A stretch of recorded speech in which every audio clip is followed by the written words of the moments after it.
In a significant update today, the Supreme Court reserved judgment on the writ petition filed by Justice Yashwant Verma, challenging the in-house inquiry report which indicted him in the cash at home scandal, as well as the then Chief Justice of India Sanjeev Khanna's recommendation made to the President and the Prime Minister for Justice Verma's removal. A bench comprising Justice Dipankar Datta and Justice A.G. Masih heard the matter. The bench also heard a writ petition filed by Advocate Matthews J. Nedumpara seeking registration of FIR against Justice Verma.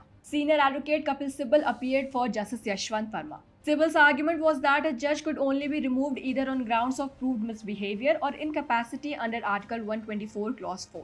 The in-house procedure which allowed the Chief Justice of India to write to the President recommending the initiation of the impeachment is unconstitutional. He further said that CJI's recommendation can't be the basis for the initiation of impeachment. However, Justice Datta had remarked that the in-house procedure is only an ad hoc preliminary inquiry, and when its report is not even treated as evidence, the petitioner cannot be aggrieved at this stage. And also, as regards to Nedumpara's petition, the bench asked him at the outset how he got the confidential report and asked him to file an affidavit showing his source. The bench also observed that without filing any complaint before the police, he has filed the writ petition. The issue relates to the discovery of a huge pile of currency notes at an outhouse of the official residence of Justice Verma during a firefighting operation on March 14. To know more about this case in detail, please visit on our website, and for more such legal insights, stay tuned to Live Law.